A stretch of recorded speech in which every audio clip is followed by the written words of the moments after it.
It's hard to breathe, but that's alright. Hush.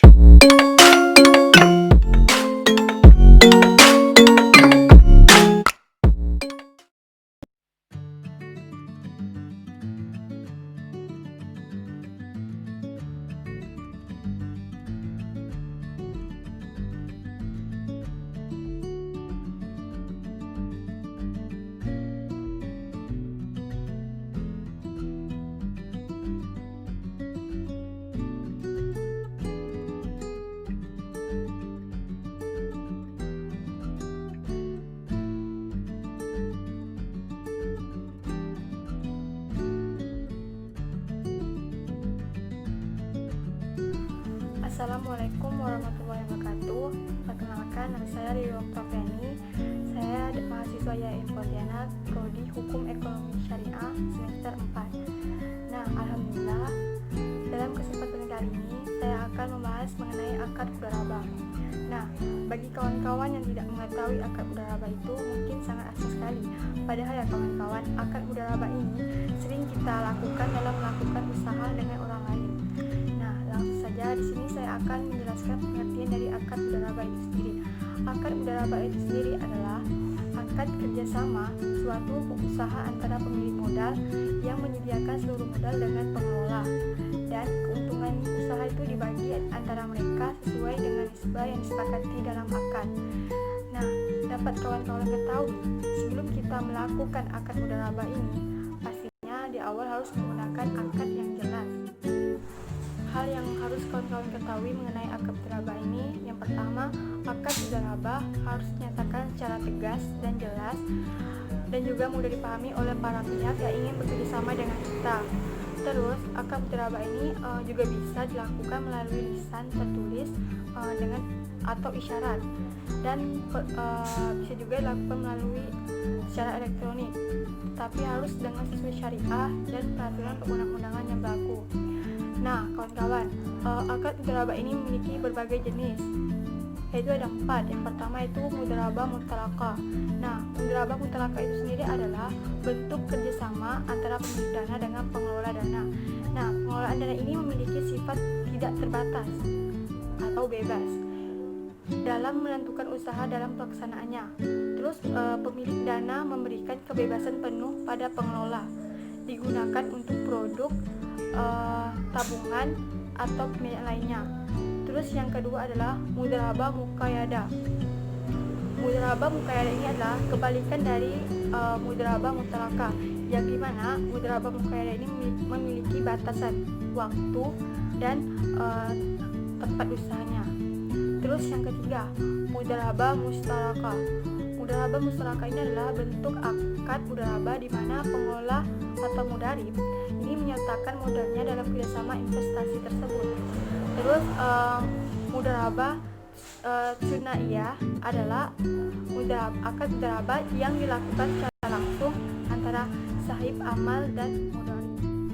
Mengenai terkait nisbah bagi hasil, sistem metode pembagian keuntungan harus disepakati dan dinyatakan secara jelas dalam akad. Terus nisbah bagi hasil harus disepakati pada saat akad yang di awal.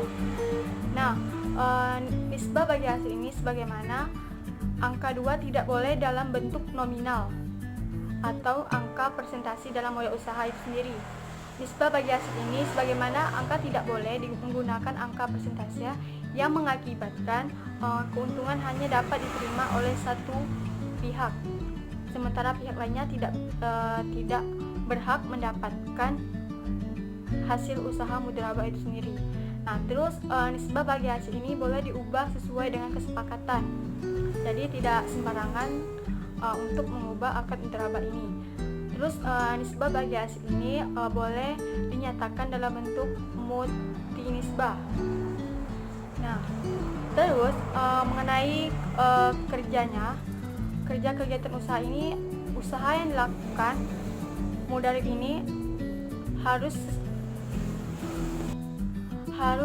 usaha yang halal dan sesuai dengan prinsip-prinsip syariah atau peraturan perundang-undangan yang berlaku. Terus mudharib ini dalam melakukan usaha, Mudharab harus atas nama entitas, mudharabah tidak boleh atas nama dirinya sendiri. Terus, biaya-biaya yang timbul karena kegiatan usaha ini atas nama entitas mudharabah boleh dibebankan ke dalam entitas mudharabah. Terus, pembagian keuntungan dan kerugian. Nah, pembagian keuntungan usaha mudharabah ini harus dihitung dengan jelas untuk menghindarkan perbedaan antara sengketa pada waktu alokasi keuntungan atau penghentian mudharabah. Nah, terus seluruh keuntungan harus ini dibagikan sesuai nisbah bagi yang telah disepakati dan tidak boleh ada sejumlah tertentu dari keuntungan. Nah, yang ditentukan di awal hanyalah sahib al-ma'ad atau mudharib.